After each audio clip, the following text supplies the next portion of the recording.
आज 23 जनवरी 2023 है। आज नेताजी सुभाष चंद्र बोस जी की जयंती है। सभी को जयंती के अवसर पर बधाइयाँ।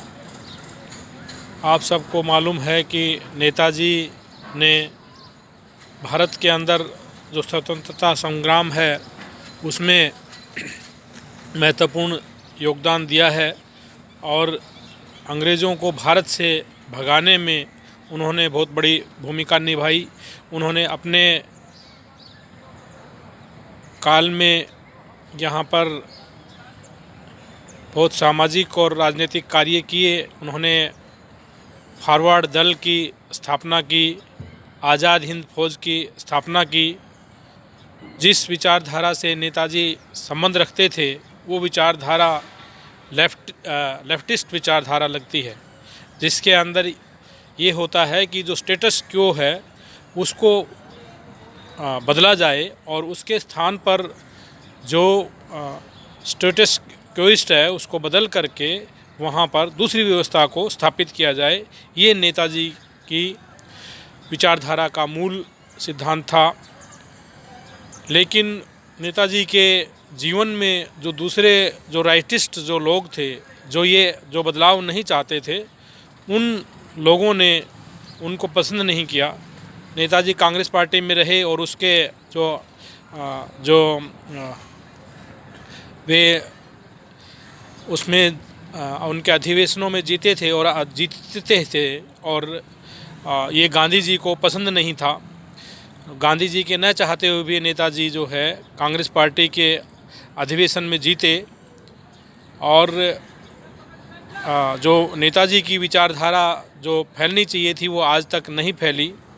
अब जो उनकी विचारधारा को यदि कोई आगे लेके जा रहा है तो वो भारत में लेफ्टिस्ट लोग हैं और लेफ्टिस्ट वो अम्बेडकरवादी लोग हैं जो कि भारत के अंदर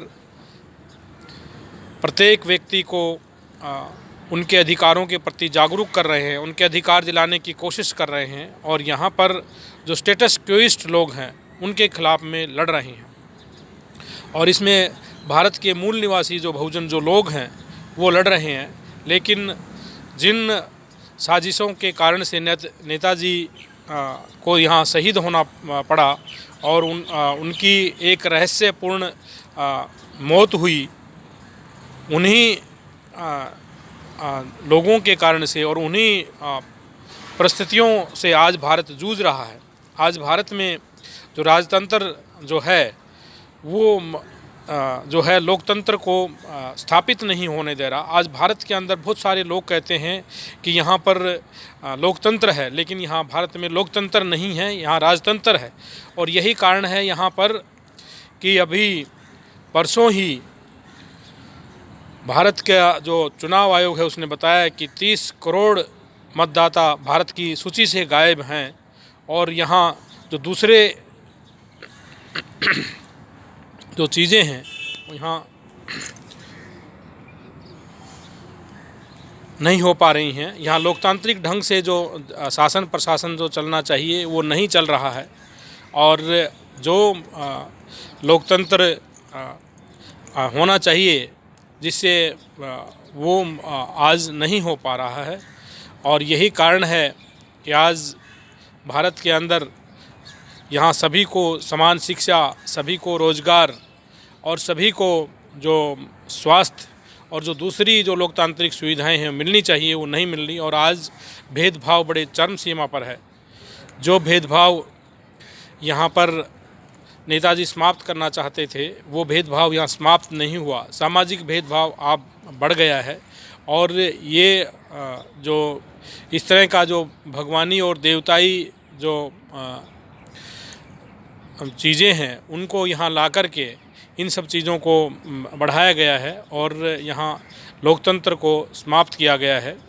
तो सब लोगों को ये जानना बहुत ज़रूरी है कि आज जो नेताजी की जो रिश्तेदार हैं और उनके जो सगे संबंधी जो लोग हैं उनका भी बुरा हाल है और उनका भला नहीं हुआ।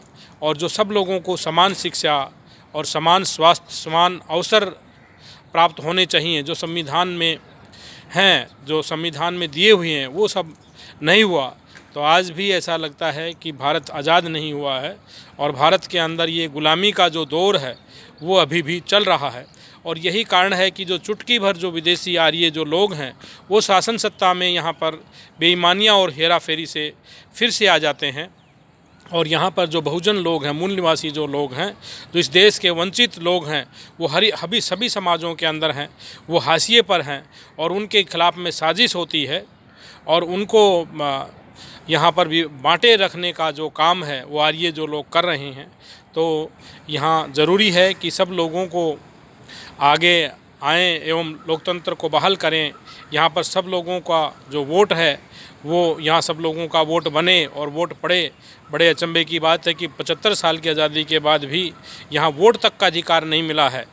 बराबरी का अधिकार, शिक्षा का अधिकार, रोजगार का अधिकार और दूसरे जो मानवीय जो अधिकार हैं वो कहाँ से मिलेंगे।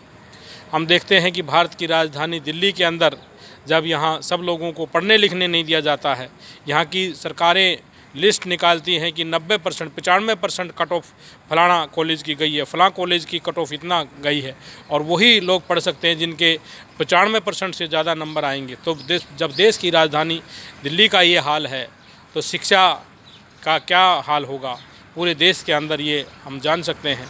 और यहाँ के जो अस्पताल हैं उनके अंदर देखते हैं कीड़नाल की तरह से मरीज चलते हैं। जो अंग्रेज़ों ने जो अस्पताल बनाए थे वही अस्पताल जिनके आज जो मार्के के अस्पताल हैं उन्हीं अस्पतालों में आप कीड़नाल की तरह से भीड़ चलती है। जो हिंदूवादी जो लोग हैं जो यहाँ नकली जय हिंद बोलते हैं, उन लोगों के बनाए हुए जो अस्पताल हैं, वहाँ छोटे छोटे अस्पताल हैं जहाँ से पेशेंट को रेफ़र कर दिया जाता है अंग्रेज़ों के बनाए हुए अस्पताल के अंदर।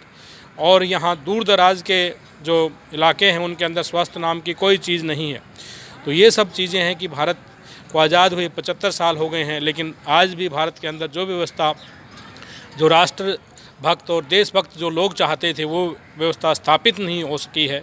तो इसके लिए सब लोगों को आगे आकर के भारत को मानसिक गुलामी से आज़ाद दिला करके और फिर से लोकतंत्र को बहाल करने की आवश्यकता है।